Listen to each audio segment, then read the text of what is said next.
حسین نے تسبیحوں میں وفا وفا کہہ کے پایا غازی حسین نے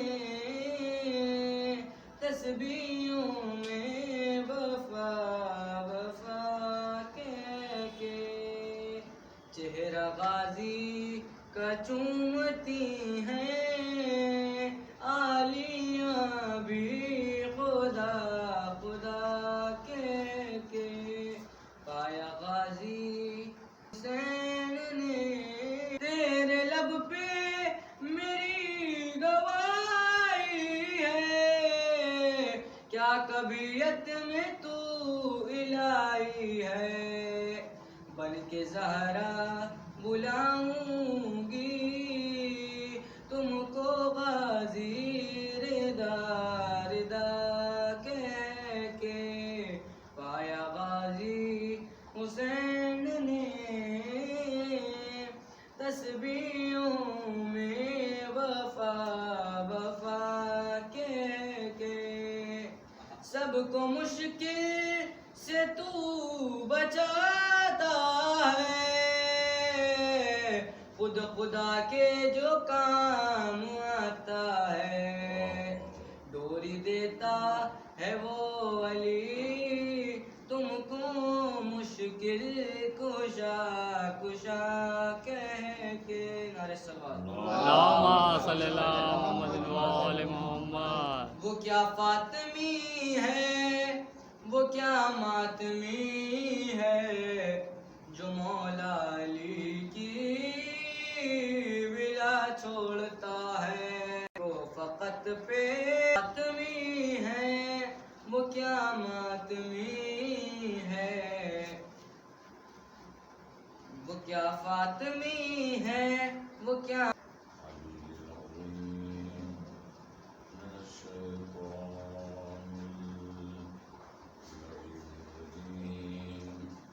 بسم الله الرحمن الرحيم الحمد لله رب العالمين بارئ الخلائق أجمعين وبارئ الأنبياء والمرسلين وملجأ الشهداء والصديقين وعباد الله الصالحين والصلاة والسلام على سيد المرسلين وخاتم النبيين وشفيع المؤمنين وحبيب إله العالمين سيدنا ونبينا وشفيع ذنوبنا وطبيب نفوسنا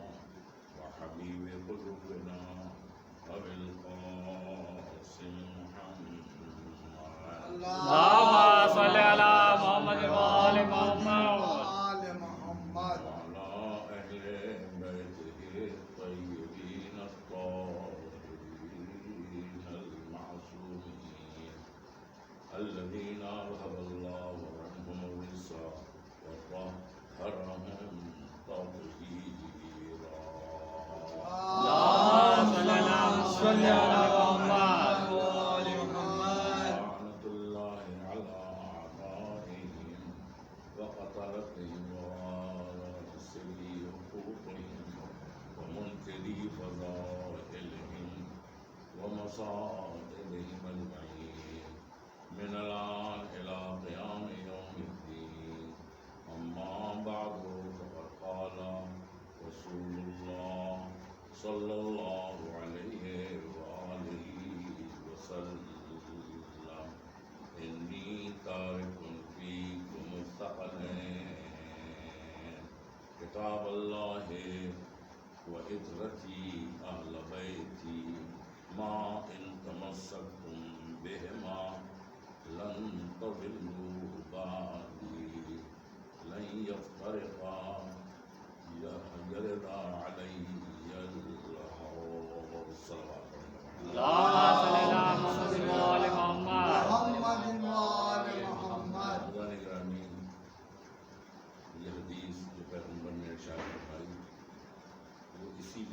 ارشاد فرمائی کہ امت میں اختلاف ہے،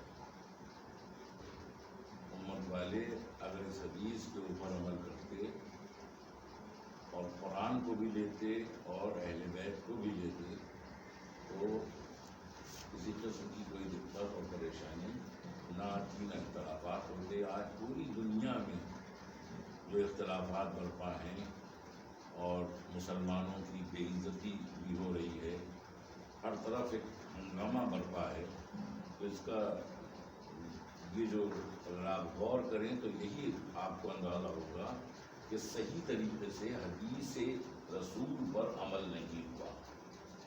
اگر صحیح طریقے سے قرآن پر عمل ہو جاتا اور صحیح طریقے سے اہل بیت سے محبت ہو جاتی تو کسی قسم کی کوئی دقتیں نہیں۔ اب قرآن تو سامنے موجود تھا، اب رہا اطرت کا معاملہ، تو اطرت ایسی چیز نہیں تھی کہ لوگ سمجھ نہ پائیں۔ پیغمبر اکرم نے بھرے مجمع میں اعلانات کر کے کبھی چادر تطہیر میں گھر میں پہچانوایا کہ گھر والے جتنے ہیں، جو لوگ بھی وہاں رہتے ہیں وہ پہچان لیں کہ یہ اطرت ہیں، اہل بیت ہیں، یہ رسول کے قربا ہیں، رسول کے قرابت دار ہیں۔ اس طرح سے میدان مباہلہ میں ابناءنا و ابناءکم و نساءنا و نساءکم و انفسنا و انفسکم کہہ کے وہاں بھی پہچانوایا۔ اس کے علاوہ مختلف موقعوں پر بھی حضرت رسول اکرم نے پہچانوایا۔ میدان غدیر میں من کنت مولا ہو فہذا علی مولا کہہ کے پہچانوایا۔ فاطمہ زہرا صلوات اللہ کے لیے فاطمہ تو بضعۃ منی، فاطمہ تو بہجۃ قلبی، فاطمہ میرا ٹکڑا ہے، میرے دل کا ٹکڑا ہے، نہ جانے۔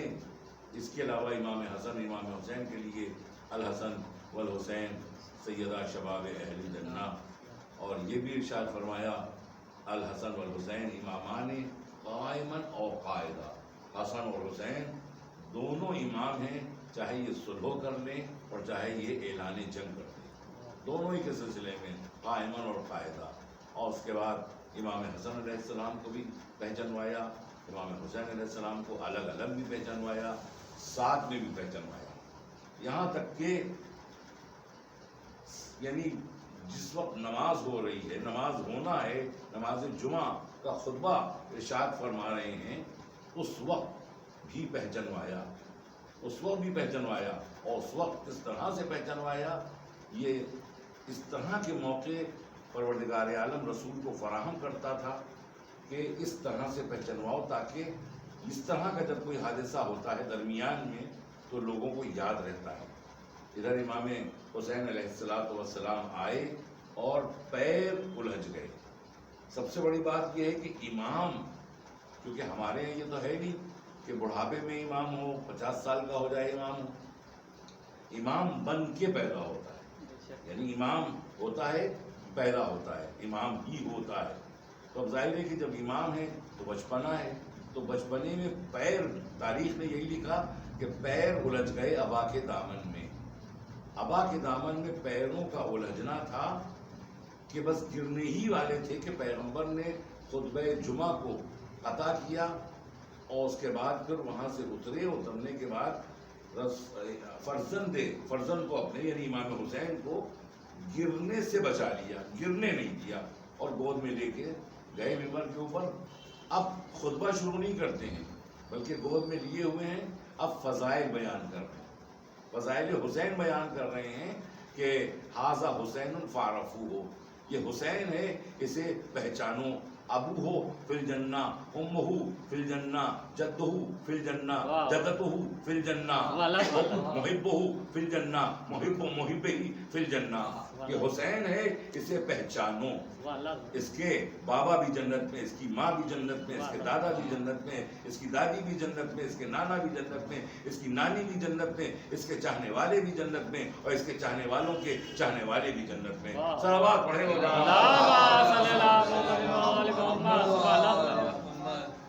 عزیزو، مصلحت تھی امام، ورنہ امام کا پیر الجھ جائے تو یہ امامت نہیں، ممکن ہی نہیں ہے کہ پیر الجھ جائے۔ مصلحت تھی، صرف مصلحت تھی۔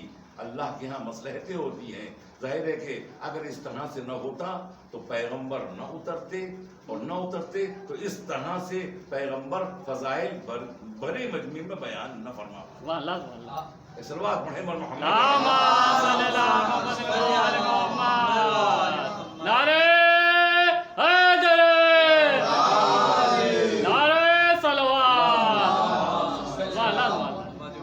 اچھا بھائی، اگر ہم ممبر پہ ہیں اور ہمارا بچہ چھوٹا سا ہو اور وہ گرنے لگے تو ہم کسی سے بھی کہہ دیں گے کہ کوئی بھی بھائی آپ بڑھ کے اٹھا لیجئے، بچہ گرنے نہ پائے، چوٹ نہ لگے. لیکن پیغمبر نے ایسا نہیں کیا، کیونکہ ظاہر ہے کہ وہ عام بچہ نہیں تھا، وہ امام تھا، اور امام بھی تھے، اور دوسری چیز یہ کہ ظاہر ہے کہ معصوم بھی تھے. تو رسول نے نہیں چاہا کہ کسی غیر معصوم کے ہاتھ امام حسین کے بدن سے، لہذا ان کو لے گئے اور بلند مقام پر منبر میں لے گئے. اور پھر اب یہ کہ خطبہ، ظاہر ہے کہ خطبے میں کیا ہوتا ہے جمعے کے؟ اللہ الوہیت بیان ہوتی ہے، توحید بیان ہوتی ہے، مسائل بیان ہوتے ہیں، تقوی کا حکم ہوتا ہے. لیکن ان تمام چیزوں کو روک کر امام حسین کے فضائل بیان کیے. یا رسول اللہ، یہ آپ نے کیا کیا؟ توحید کو روک دیا، آپ نے رسالت کو روک دیا، آپ نے تقوی کے مسائل کو روک دیا، آپ نے قرآن کی آیتوں کو روک دیا، اور امام حسین کے فضائل بیان کرنے لگے. یہ تو آپ نے غلط کیا. کہا یہی تو ہم دنیا کو بتانا چاہتے ہیں کہ چاہے وہ توحید ہو، چاہے وہ رسالت ہو، چاہے وہ قرآن ہو، بغیر حسین کے عظمت پا نہیں سکتا ہے. حسین ہی کی وجہ سے توحید ہے، حسین ہی کی وجہ سے رسالت ہے، حسین ہی کی وجہ سے دین ہے، حسین ہی کی وجہ سے اسلام ہے، حسین ہی کی وجہ سے قرآن ہے، اور حسین ہی کی وجہ سے ساری کائنات ہے. صلوات پڑھیں. تو عزیزان گرامی، امام حسن اور امام حسین کو، کبھی امام حسن کو کبھی امام حسین کو پہچنواتے رہتے تھے تاکہ دنیا پہچان لے. امام حسن علیہ السلام کو کس طرح سے پہچنوایا پیغمبر نے؟ اب اس کے بعد پھر خود پیغمبر کے زمانے کے بعد بھی کیسی پہچان حضرت علی علیہ السلام نے امام حسن اور امام حسین کی کروائی. ایک شخص تھا ابو سمسام، جو مدینے کے کسی گاؤں میں رہتا تھا، اور جب وہ آیا اور اس نے اسلام قبول کر لیا، ابو سمسام نام تھا، وہ جب آیا اس نے اسلام کو قبول کر لیا. جب وہ اسلام کو قبول کر لیا تو اب پیغمبر نے کہا کہ اب تم یہ چاہو گے کہ ہم یہیں تمہیں روک لیں، لیکن نہیں، تم جاؤ اور جا کے اپنے قریے کے لوگوں کو، جو تمہارے قریے میں 100 گاؤں ہیں، ان لوگوں کو تم مسلمان کرو، تم ان کو ایمان سکھلاؤ، بتلاؤ، اور تاکہ وہ ہم پر ایمان لائے، اللہ پر ایمان لائے. تو اگر تم نے ایسا کر لیا تو تمہیں 100 اونٹ سرخ آنکھوں والے دیے جائیں گے، مال سے لدے ہوئے 100 اونٹ دیے جائیں گے. اب ظاہر ہے کہ یہ بات پیغمبر کی تھی، پیغمبر سے اب وہ جانتے تھے کہ پتہ نہیں کس زمانے میں ہم آئیں. تو کہا کہ پیغمبر آپ اس کو تحریر کر دیجئے. تو پیغمبر نے تحریر کر دیا کہ ابو سمسام کو جب یہ تمام قریے کے لوگوں کو مسلمان کر کے آ جائیں گے واپس تو ہم ان کو 100 اونٹ سرخ آنکھ والے، بہت قیمتی اونٹ ہوا کرتے تھے وہ، 100 ناقے ہم دیں گے ان کو. تو اب یہ بات تحریر کروا لی، مہر لگوا لی، آپ نے دستخط کر دی، سائن کر دی. اس کے بعد پھر وہ لے کے چلے وہاں گئے. دھیرے دھیرے انہوں نے اسلام کو پھیلانا شروع کیا، یہاں تک کہ تمام قریوں کو جو بھی ان کی طرف آتے تھے، سارے قریوں کو انہوں نے مسلمان کر دیا. جب وہ مسلمان کر لیا تو اب کافی خوشی کے عالم میں وہ وہاں سے چلے. جب وہ چلے تو یہاں جیسے ہی مدینے پہنچے تو مدینے کا تو حال ہی برا تھا. پیغمبر کی آنکھ بند ہو چکی تھی، وفات ہو چکی تھی، شہادت ہو چکی تھی، اس دنیا سے رخصت ہو گئے تھے. تو اب جب وہ بڑھ رہے، ظاہر ہے کہ پہلے دربار مسجد میں لگا کرتا تھا، اب دربار کی جگہ بھی بدل گئی تھی، تخت و تاج آ گیا تھا. پہلے منبر پہ فیصلے ہوتے تھے، محراب میں فیصلے ہوتے تھے، تو اب بالکل ہی کایا پلٹی ہوئی ہے. تو معلوم کیا کہ اب کون ہے جانشین رسول، کون ہے. تو لوگوں نے دربار دکھا دیا، کہا کہ یہ یہاں پہ یہ دربار ہے، اس پہ فلاں لوگ بیٹھے ہوئے ہیں، ان سے آپ جا کے کہیے۔ تو جیسے ہی وہ آئے وہاں ابو سمسام کہ بھئی آپ جب رسول نہیں ہیں تو آپ ان کی جگہ پہ بیٹھے ہوئے ہیں، تو اب رسول کی بات تو آپ کو پوری کرنا ہے۔ کہا کیا ہے؟ کہا کہ رسول نے تو یہ کہا تھا کہ جب تم واپس آؤ گے تو ہم تمہیں 100 اونٹ دیں گے، سرخ آنکھ والے مال سے لدے ہوئے اونٹ دیں گے، تو اب وہ نہیں ہے تو یہ آپ پورا کیجئے۔ وہاں تو ظاہر ہے کہ باغ فدق کے لٹیرے وہ کیا دیتے؟ ظاہر ہے کہ 100 اونٹ، وہ بھی مال سے لدے ہوئے قیمتی اونٹ، وہ کہاں سے لاتے؟ وہ تو سب کچھ فدق کا کھا رہے تھے، خلافت بھی غصب کی تھی اور فدق کو بھی غصب کیا تھا۔ تو اب ظاہر ہے کہ وہ تو خاموش ہو گئے، کہا رسول تو کچھ چھوڑ کے گئے ہی نہیں ہے، رسول تو کچھ چھوڑ کے گئے ہی نہیں ہے۔ کہا ایک تلوار چھوڑ کے گئے تھے، ایک زرہ چھوڑ کے گئے تھے، اور ایک ذوالجناح اور ایک ناقہ چھوڑ کے گئے تھے۔ کہا ناقہ تو مر گیا، رسول کے فراق میں ناقہ مر گیا، اب ایک جو تلوار ہے وہ علی کے پاس ہے، جو زرہ ہے وہ بھی علی کے پاس ہے، اور جو ذوالجناح ہے وہ بھی علی کے پاس ہے، تو یہ تینوں چیزیں ان کے پاس ہے، اور ناقہ مر چکا ہے۔ تو اب ہم بتاؤ تو ہم تمہیں دیں تو کیسے دیں؟ دیں تو کیسے دیں؟ وہیں جناب سلمان بیٹھے تھے، وہیں جناب سلمان بیٹھے تھے، دیکھ رہے تھے کہ ہاتھ میں ان کے پرزہ ہے۔ تو سلمان نے کہا کہ اے ابو سمسام، اس پرزے کو یہاں نہ دکھانا، کہیں اس کو یہ لوگ پارا پارا نہ کر دیں، اس کو پھاڑ نہ دیں، لہذا تم جو یہاں آئے ہو یہ غلط جگہ آ گئے ہو، ہم تمہیں صحیح جگہ لے کے چلتے ہیں، صحیح جگہ لے کے چلتے ہیں۔ اب ان کے ساتھ ساتھ آئے، دیکھا حضرت علی علیہ السلام کے گھر پہنچے، حضرت علی علیہ السلام کے گھر پہ کھجور کی چھال کا پردہ پڑا ہوا تھا۔ جیسے ہی پتا چلا حضرت علی علیہ السلام کو کہ دروازے پہ کوئی آیا ہے، تو اندر ہی سے پکار کے کہتے ہیں اے ابو سمسام تم آ گئے؟ سلوات پڑھے پر محمد دیکھا بھی نہیں ہے، کہہ رہے ہیں کہ اے ابو سمسام تم آ گئے۔ بس عزیزان گرامی، ابو سمسام سے ملاقات ہوئی، جناب سلمان ساتھ ساتھ ہیں، تو جناب سلمان سے کہا کہ علی علیہ السلام نے کہ تم ڈنڈورا پیٹو کہ آج جسے جانشین رسول کو دیکھنا ہے وہ جمع ہو جائے، وہ یہاں پہ جمع ہو جائے، سب لوگ یہاں پہ آ جائیں۔ تو عزیزان گرامی، ہر طرف سے پورے مدینے سے لوگ وہاں پہ آ گئے، اعلان ہو گیا، جناب سلمان نے جا کے اعلان کیا، سب لوگ آ گئے کہ آج جسے جانشین رسول دیکھنا ہو وہ آ جائے۔ تو اب حضرت علی علیہ السلام کو تو خود جانا چاہیے تھا، وہ اصل تو وہ تھے جانشین رسول، لیکن انہوں نے کہا بیٹا حسن تم آؤ، اور اب ابو سمسام کو لے کے وہ جو سامنے پہاڑ ہے اس کے دامن میں چلے جاؤ اور انہیں 100 اونٹ نکال کے دے دو۔ سلوات پڑھے اور انہیں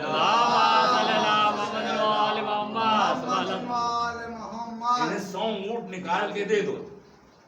اب ظاہر ہے کہ ابو سمسام، سلمان، سارا مدینہ حضرت علی علیہ السلام گھر میں ہیں، آئے، دیکھا کہ اصلی جانشین رسول کون ہے، یہ امام حسن علیہ السلام بتائیں۔ دامن کے پاس پہنچے، پہاڑ کے صرف ہاتھ وہاں پہ رکھا اور کہا کہ جو 100 اونٹ کا وعدہ رسول نے کیا تھا، میں فرزند رسول ہوں۔ ایک ناقہ نکلا، دوسرا ناقہ نکلا، تیسرا ناقہ نکلا، چوتھا ناقہ نکلا، پانچواں ناقہ، یہاں تک کہ 100 ناقے نکل آئے۔ چونکہ 100 کا وعدہ تھا، اس لیے اب امام حسن خاموش ہو گئے، کچھ نہیں کہا۔ تو دنیا نے دیکھ لیا کہ اصلی جانشین رسول کون ہے۔ امام حسن نے ثابت کر دیا کہ اصلی جانشین رسول میں ہوں۔ حضرت علی نے بتا دیا کہ یہ ہمارا جو بچہ ہے چھوٹا سا، اس میں وہ صلاحیت ہے کہ جو رسول میں صلاحیت تھی، اس کا کردار رسول کے کردار سے ملتا ہے، اس کی گفتار رسول کی گفتار سے ملتی ہے، اس کا لہجہ رسول کے لہجے سے ملتا ہے، اس کا عمل رسول کے عمل سے ملتا ہے۔ صلوات پڑھیں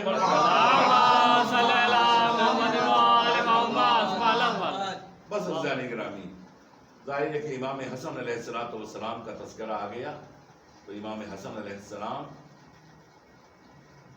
بڑی زحمتیں، بڑی مشقتیں برداشت کی، بڑے مصائب برداشت کیے ہیں امام حسن علیہ السلام۔ امام حسن علیہ السلام ظاہر ہے کہ چند ماہ صرف حکومت آپ کی رہی ہے، 9 ماہ یا 5 ماہ۔ حضرت علی کی تو حکومت کم سے کم 4 سال 9 مہینے 23 دن حکومت رہی، لیکن امیر شام نے حضرت علی علیہ السلام کے اس فرزند کو حکومت نہیں کرنے، اور اس طرح رسول نامہ کے جو بعد میں اس نے مٹا دیا، وہ لکھوایا، بڑی تکلیف تھی۔ خود امام حسن علیہ السلام کے چاہنے والے جدا ہو گئے، وہ اذیت پہنچانے لگے، پھر مدینے آ گئے تو معاویہ نے مگر خاموشی نہیں اختیار کی، معاویہ نے انتظام کیا۔ ظاہر ہے کہ ان کی جو بیوی تھی اس کا نام تھا جودہ بنت اشعث، جودہ بنت اشعث، اس کے ذریعے سے زہر حلاحل جو یونان سے آیا تھا، زہر حلاحل وہ منگوایا اور وہ پانی میں ڈال کے جودہ بنت اشعث نے دیا۔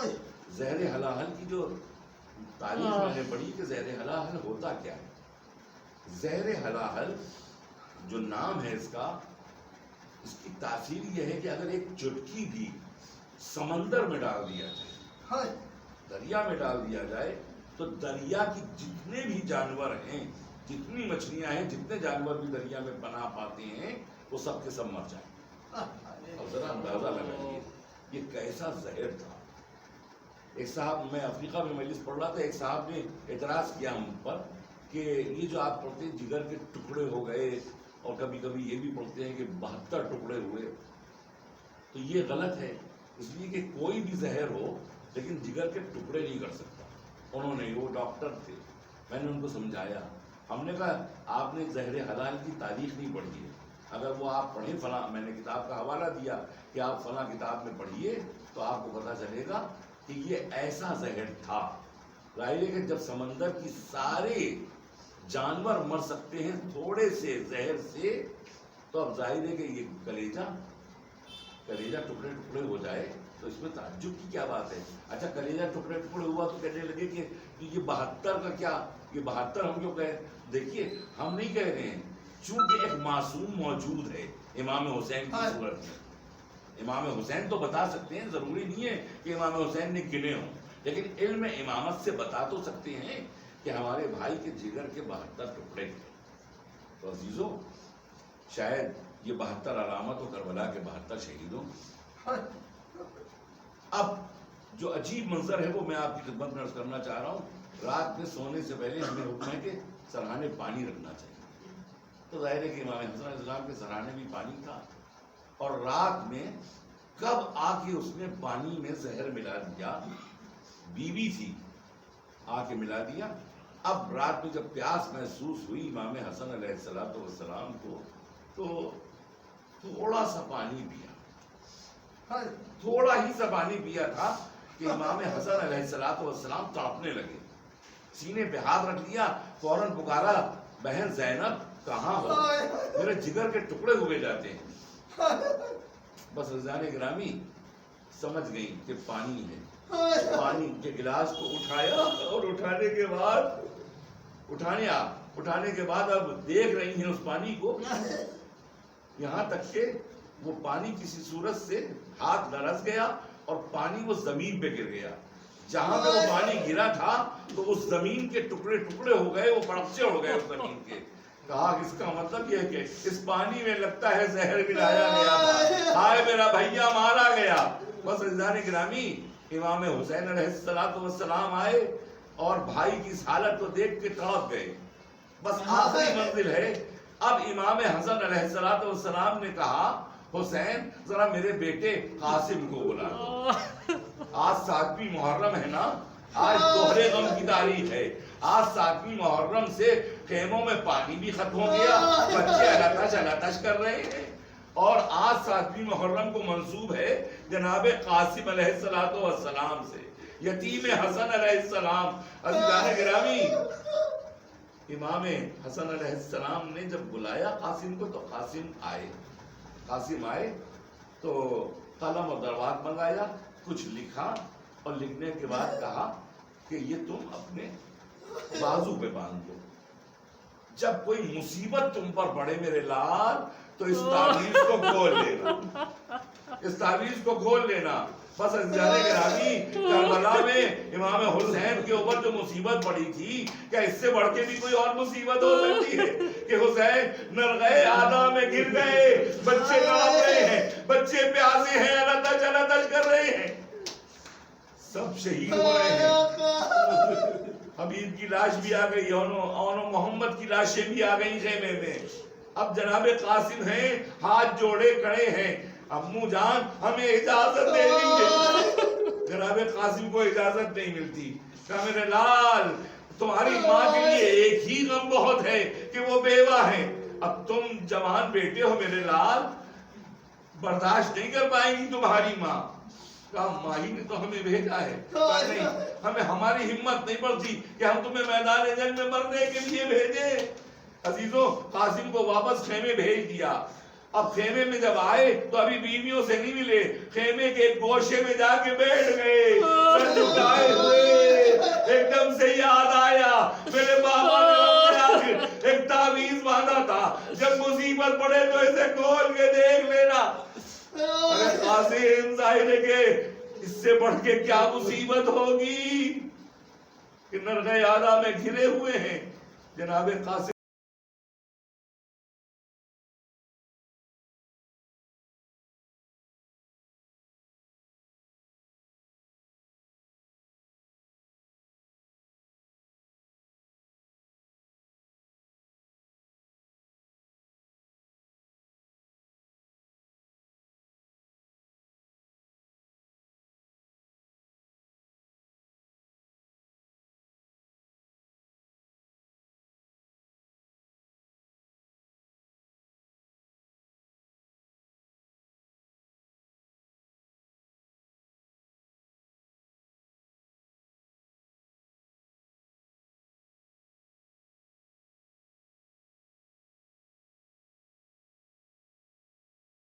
اسی اثناء قاسم پامال ہو رہے ہیں۔ جب پہنچے تو ایک چھوٹی سی آواز آئی، امو بابا رے خدا حافظ۔ امام حسین نے جیسے ہی سر قاسم کا سامنے میں رکھا، روح نکل گئی۔ اب جس میں ٹکڑے ٹکڑے ہی تو تھے، ابا کا دامن پھیلایا، مجلس تمام ہو رہی ہے، ابا کے دامن میں قاسم کے جسم کے ٹکڑے رکھے، لے کے چلے با قاسمہ، خیمے میں لے گئے، قوم فرما سجدہ شکر میں گر گئی، با قاسمہ بیویوں میں کوہرام بپا ہو گیا۔ زینب کو پکار کے کہا، اے زینب، ارے مدینے میں بھیا کے جگر کے ٹکڑے دیکھے تھے،